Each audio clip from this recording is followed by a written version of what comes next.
Assalamualaikum warahmatullahi wabarakatuh.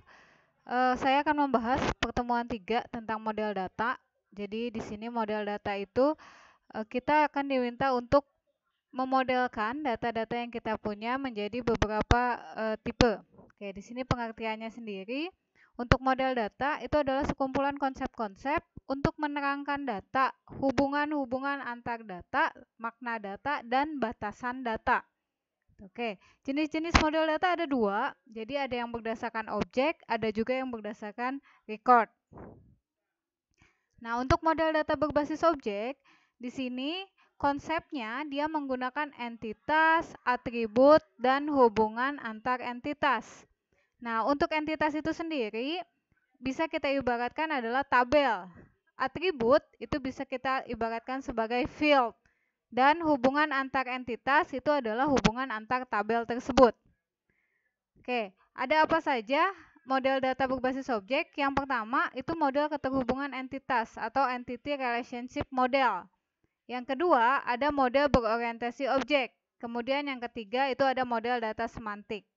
Nah, untuk model keterhubungan entitas atau IR model itu merupakan model yang paling populer digunakan karena lebih cenderung mudah digunakan di dunia nyata gitu dalam perancangan basis data. Oke, di sini IR model. IR model menjelaskan hubungan antar data dalam basis data berdasarkan suatu persepsi bahwa di real world atau di dunia nyata itu terdiri dari objek-objek dasar yang mempunyai hubungan atau relasi antara objek-objek tersebut. Jadi kalau IR model itu membayangkan bahwa di dunia nyata ini digambarkan menjadi sebuah objek. Nah, antar objek-objek tersebut itu pasti saling berhubungan. Komponen utama dalam IR model itu ada yang pertama entitas. Tadi, entitas ini biasanya nantinya akan dijadikan tabel. Akan dijadikan acuan untuk membuat tabel. Kemudian relasi. Kalau relasi itu hubungan antara tabel ini nanti seperti apa. Kemudian kedua komponen ini dideskripsikan lebih lanjut melalui sebuah atribut. Jadi di dalam tabel tersebut nantinya ada atribut apa saja atau field apa aja. Contohnya, kalau misalnya kita membayangkan perpustakaan, objek apa aja sih yang berhubungan dengan perpustakaan? Oh, di dalam perpustakaan itu ada yang namanya objek buku misalnya. Kemudian ada objek anggota. Nah, objek-objek ini nantinya akan berhubungan. Kemudian kita tentukan buku itu masuknya ke dalam entitas atau relasi. Oh, kalau buku itu adalah entitas. Nah, sedangkan dalam objek buku itu ada bagian-bagian lagi di dalamnya seperti judul, pengarang. Nah, itu masuknya kemana? Apakah relasi, apakah atribut, dan sebagainya. Itu contohnya. Oke, di sini digambarkan ada yang namanya tabel buku, kemudian ada yang namanya tabel anggota dan tabel peminjaman. Buku itu merupakan entitas, anggota peminjaman juga sama. Jadi itu adalah entitas. Jadi kalau kita membayangkan perpustakaan, kita bisa tentukan entitas apa saja di dalam perpustakaan tersebut. Nah, di dalam setiap entitas pasti memiliki atribut. Contohnya buku, ada kodenya, ada judulnya, ada pengarangnya, stoknya, dan sebagainya. Oke, ini adalah contohnya hubungan antara entitas dan relasi antara entitas serta atribut yang ada di dalamnya. Oke, selanjutnya di dalam IR model itu ada diagram yang menggambarkan data-data yang kita butuhkan atau hubungan antar entitasnya itu digambarkan dengan menggunakan diagram. Nah, pada pembuatan diagram ini ada simbol-simbol yang harus kita pakai. Yang pertama persegi panjang, itu untuk menentukan entitas. Jadi kalau misalnya kita punya entitas buku, maka digambarkan dengan simbol persegi panjang. Kemudian selanjutnya ada simbol belah ketupat. Nah, simbol ini menggambarkan tentang relasi. Jadi kalau misalnya kita punya dua entitas, berarti ada dua persegi panjang, kemudian saling berelasi, maka digambarkan dengan garis dan belah ketupat. Kemudian di dalam setiap entitas itu memiliki atribut yang digambarkan dengan bentuk oval seperti ini. Kemudian yang terakhir penghubungnya itu digambarkan dengan menggunakan garis.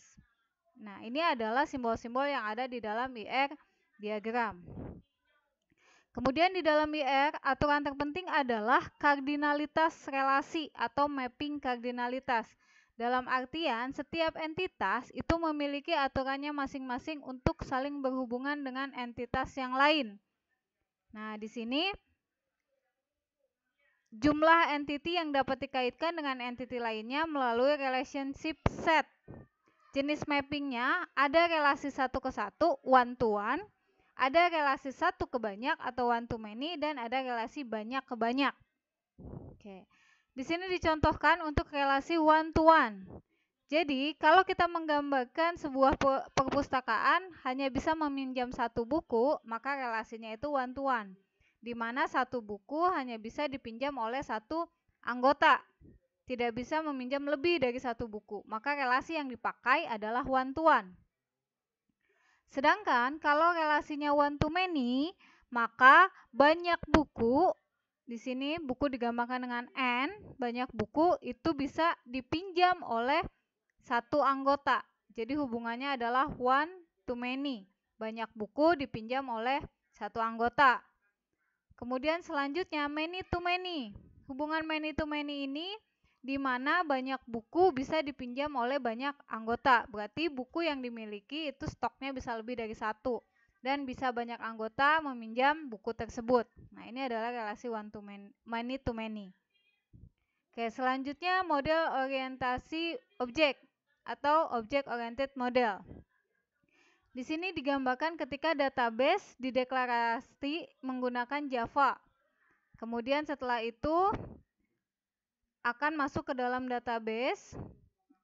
Jadi database-nya pertama dideklarasikan dulu menggunakan Java, kemudian object declaration-nya juga menggunakan Java sehingga masuk ke dalam database. Nah, di deklarasi ini maksudnya adalah dia akan menghubungkan antara aplikasi atau program yang kita gunakan menggunakan bahasa Java, kemudian setelah itu akan dilakukan perintah DDL atau DML sehingga bisa masuk ke dalam database. Kemudian di sini application code, berarti kita akan menggunakan kode menggunakan Java atau listing program Java, kemudian di-compile program Java-nya atau dijalankan. Setelah itu dia akan mengakses database-nya sehingga user itu bisa melihat data apa yang bisa kita akses. Nah, ini adalah model berorientasi objek. Jadi penerapannya bahwa database-database yang ada itu diolah dulu menggunakan bahasa pemrograman Java. Oke, kemudian untuk menggambarkannya, berarti kalau model berorientasi objek itu dia sudah masuk ke dalam database. Penggambarannya tidak lagi menggunakan IR diagram, tetapi menggunakan struktural diagram dan behavior diagram. Nah, untuk detail bahasa UML di atas itu akan kalian pelajari di mata kuliah pemodelan berbasis objek. Jadi kalau di sini hanya menyebutkan saja diagram apa aja yang dipakai.